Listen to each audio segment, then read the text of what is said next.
146.8 pounds for the Pac-Man, 146.8 for Manny Pac-Man Pacquiao. That's our job. That's our job, to entertain the crowd, to give you a good fight. Floyd Mayweather weighs in 72.9 kilos, 72, 900, 160.38 pounds.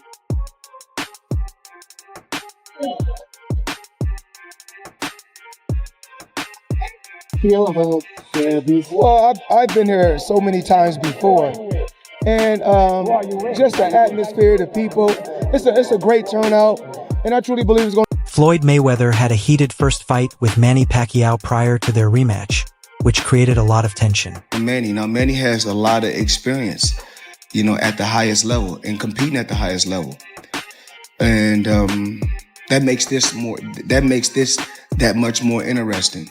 But like I said before, there's no blueprint on how to beat Floyd Mayweather, and he can tell you that himself.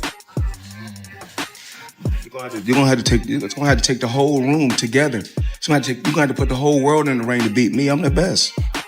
Don't let them trick you into getting your ass whooped again. He's older than me. How old? I'm still young, so and I'm always active with this sport. So what I have done and accomplished in boxing, I think it's one of a kind, because to get a different weight division is... Manny appeared to be totally prepared, calm, focused, and ready for another high-stakes encounter. It's because of boxing is my passion. I miss boxing, and I'm so thankful to God, because until now He gave me the strength, keep me safe, and give me good health. That's why Manny Pacquiao is still here, and I'm back. The last man who said I'm back was Michael Jordan. He came back and he won 3 titles. Are you channeling some of that? Well, this comeback is dedicated to the Lord my God that I'm serving. I'm excited to the fight. I'm really hungry to win again the fight and give the fans a good fight. And I know. And I know the fans, they're waiting for... We already know that there were speculations that this fight would be canceled, but the boxing scene confirmed it, indicating on X that Mayweather has agreed to a real match. Manny Pacquiao informed Boxing Scene on Tuesday that Floyd Mayweather Jr. has publicly accepted that their September 19th rematch will be a professional fight. Insider Lance Pugm also adds that the fight is now officially on, confirmed as a professional combat rather than an exhibition, with Floyd finally agreeing to conditions and stepping forward to clinch the deal. Says the fight is on, right? So we've been discussing this every day for the past couple weeks, because I think Mayweather is a brilliant marketer and has been able to get us to do that. And he's saying, this is going to be an exhibition, that it's not going to be at the Sphere. Meanwhile, apparently he was already signed contracts that already had some upfront money, and Pacquiao's response was always, well, you have a deal. You can't get out of this. This is a real fight. There's no reason to have an exhibition, which I think a lot of insiders would agree. But now we understand yesterday there was a deadline given by Team Pacquiao and Pacquiao Promotions, but we have a fight, right, Lance? Correct. Manny Pacquiao reached out to me yesterday. We talked on WhatsApp, actually, and he said the fight is on. Floyd has come to the table. Everything's fine. We're good to go. I know Floyd has come out with a statement today saying not everything's done. And I'm not gonna look. I used to work for them, so I'm not gonna call fight hype Floyd. Manny claims Floyd now has nowhere to escape, urging that the rematch take place professionally, emphasizing its importance to him and announcing his desire to give Floyd a lesson inside the ring. He had no way to get out of that. He has to fight. Yes, is it going to be an exhibition or is it going to be a sanctioned match? No, sanctioned match. Awesome. Manny, are you happy that you're going to get the second opportunity? It seems like you guys are going to actually get in there again. Are you very excited to redeem yourself? Yeah. I know you spoke a lot about you were injured in the first fight and all, but what would this win mean for you in particular? Personally, you've accomplished so much, 8th division world champion and all, but what would a win over Floyd mean for you? Oh, this is very important. I want to give him One. Is it a bragging rights thing for you, Manny? Like you can prove you're better than him? You can prove you're better than him? Is that what this is? It's about still showing you're better than him? Teach him a lesson. I don't know. I think so. Okay. How do you like the new gym? You own now the Mayweather gym. Now it's the Pacquiao gym. Oh, I like it. I'm excited. I heard the Mayweather promotion CEO say that if you guys have a successful rematch, there could be a third one. Manny, are you open to a trilogy? What is that? With Floyd, are you open to a trilogy?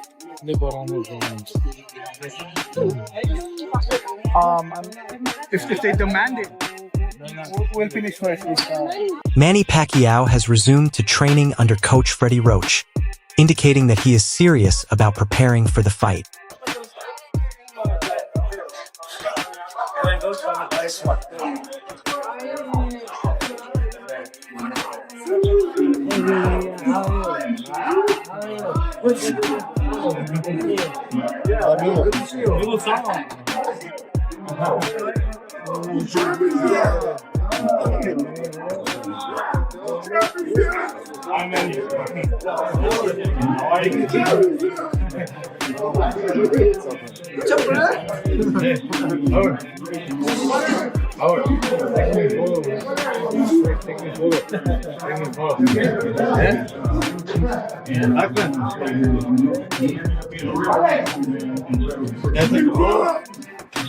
Pacquiao said he will resume training at Roach's gym, focusing his dedication to preparation, honing his conditioning, and returning to peak form ahead of the anticipated rematch.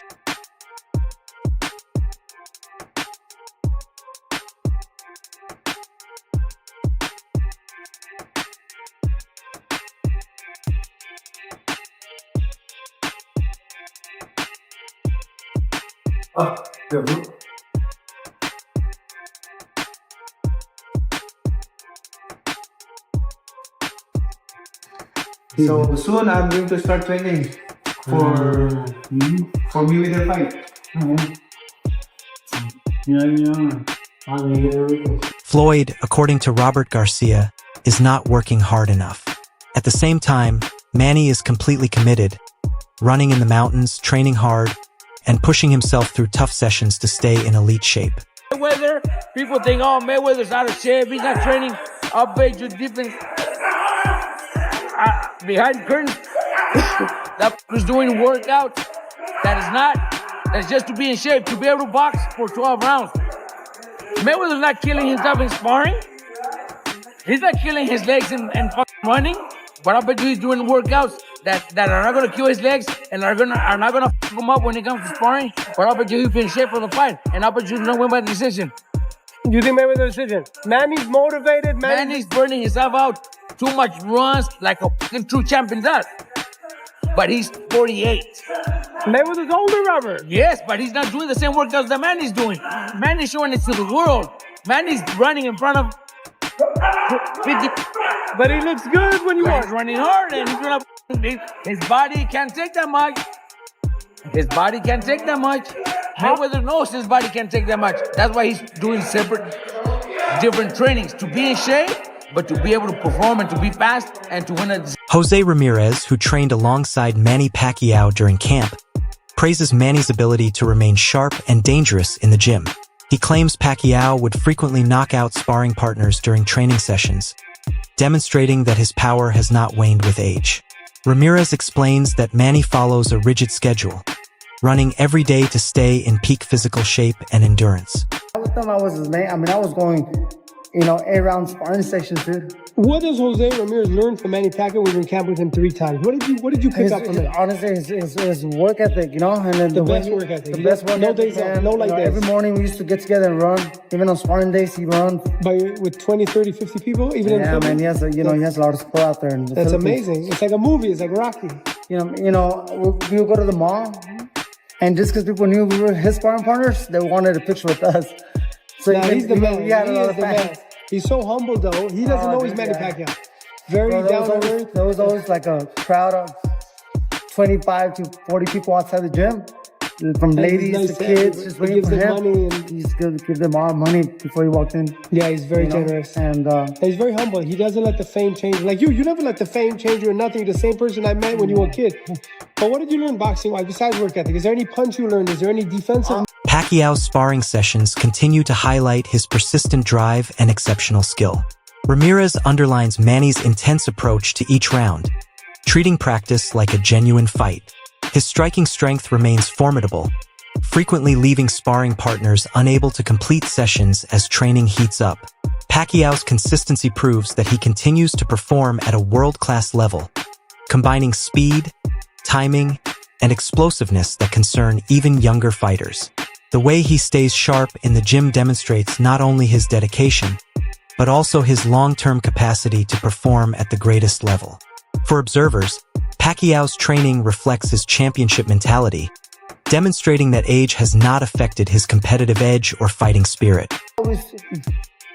what made Pacquiao very dangerous is that he was very explosive. So there was punches that he just throw, he just throw, and all of a sudden, boom, boom. Yeah, you don't see him coming. It was that unexpected power, but it was put together by a combination of punches too. So His feet set it up. he had a heavy hand, so he used to snap his punches really good and pinpoint his shots really good. So he used to go to the top, body back to the top, and the second one was just boom, one punch. What's the craziest thing you've seen him do in the gym, that sparring partner? Not you. Oh, brother, he I was lucky not to get hit by one of those left hands, but he dropped.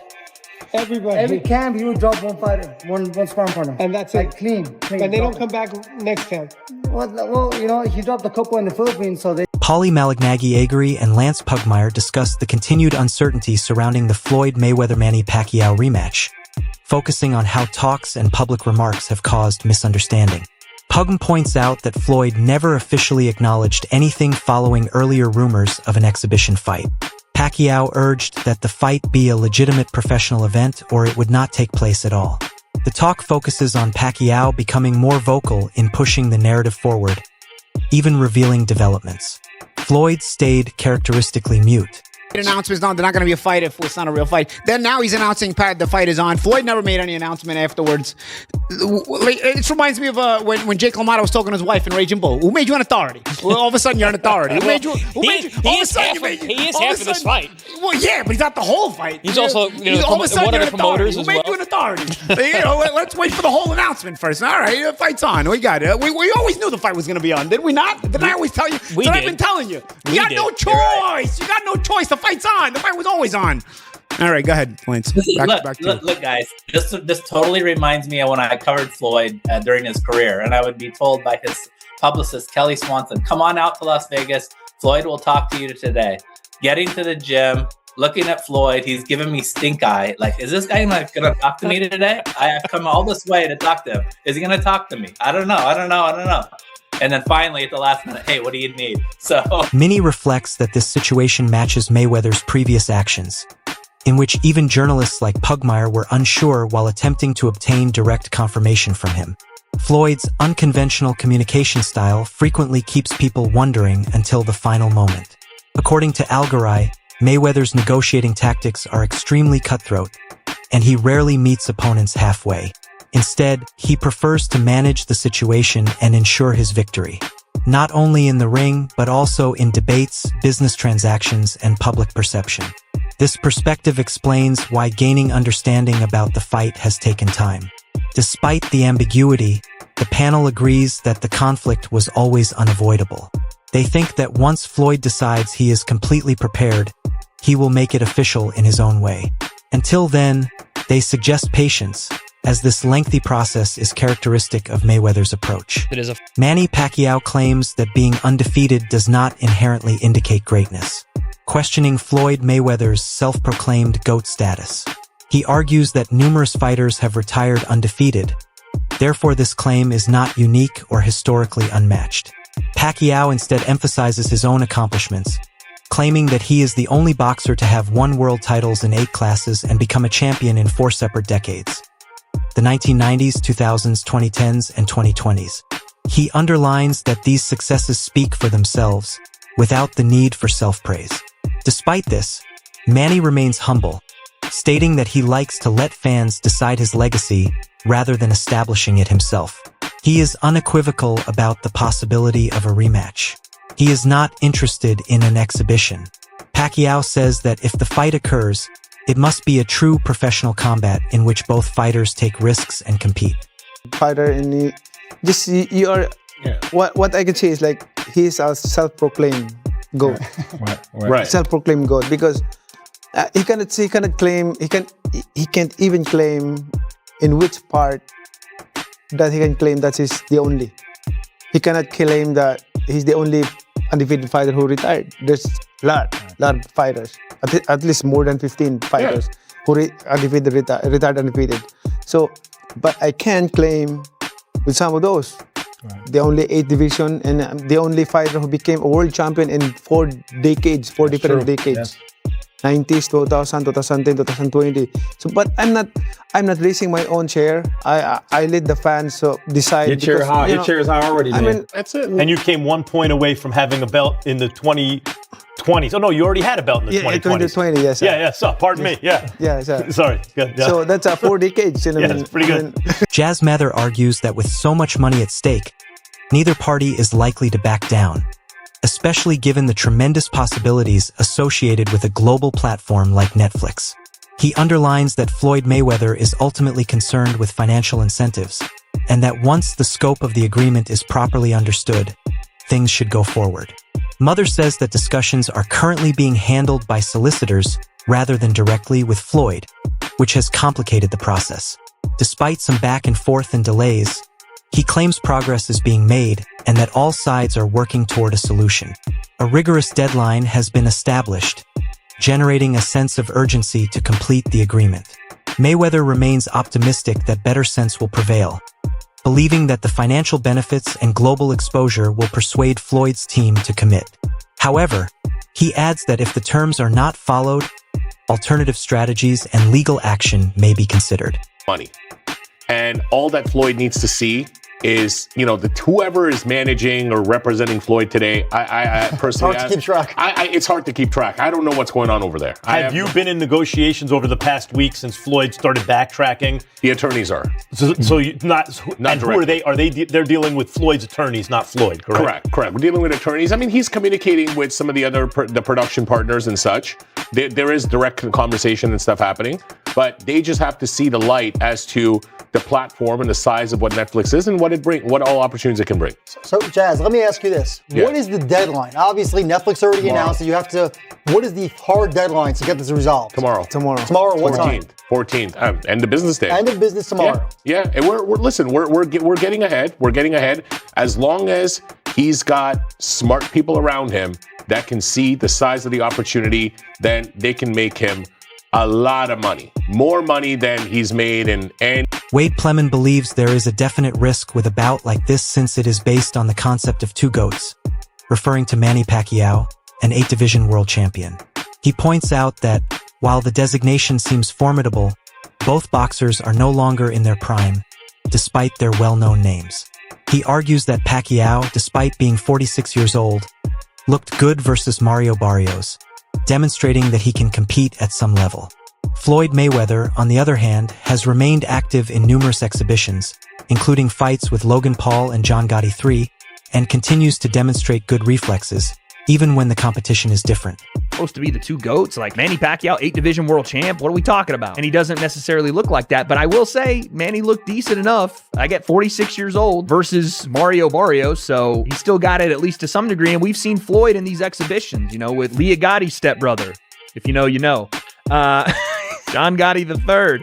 We've seen him against Logan Paul. We've seen him in these Deji, these exhibitions where he still has his reflexes. He still can fight, but oddly enough, this might be a hot take. When I watch it this second time around, Manny had the shoulder issue the first time in 2015, and they were still at the top of boxing, but their skills were fading. But this time around, being a little older, a little slower, you may get a better fight out of it. Not necessarily a better looking aesthetically or higher skilled, but you may get a better, just a generally better fight. And again, you do something like this because it was, at the time, and still is, the most watched behind pay-per-view fight ever. They generated $600 million, I think. Plemon believes that while neither boxer is at their best, such as in 2010 or 2015, their fall may make the rematch more fascinating in a different sense. It may not be the most competent version of each, but it could result in a more action-packed fight than their initial encounter. He also underlines the enormous commercial value, pointing out that their original fight grossed around $600 million and was the most watched pay-per-view boxing event ever. The global reach may be significantly greater if a platform like Netflix replaced traditional pay-per-view models. While he understands concerns that boxing should spend more on developing new stars, he believes that if legends can still perform and bring large crowds, major fights have significance. Which doesn't, I mean, yes, it has a paywall, but it's not pay-per-view behind that. You're going to get a lot of people that tune into this thing once again, just for that last go around, that last ride off into the sunset. So I listen, I don't think we're going to see anywhere near the skill that we would have seen had this been 2011, 2010 when it should have happened, but we still are going to get a decent enough fight. And I get both sides of the argument here when you're talking about, do we want to see it? Is it really good for the sport? Do we really need to see it? Are we going to have a better way of building the next generation of fighters to where we don't have to rely on these big one-off, exhibition type fights? I get all that and I hear it all, but I also think there's something to be said for if guys still have the ability, if they still are with it mentally and physically, and they still can draw a crowd, who's to say that we should stop them from fighting? It may not be the best look that this is who you get the biggest viewing numbers for, and that should be an indictment on boxing building its next. That's all for today's video. Stay tuned. Until the next.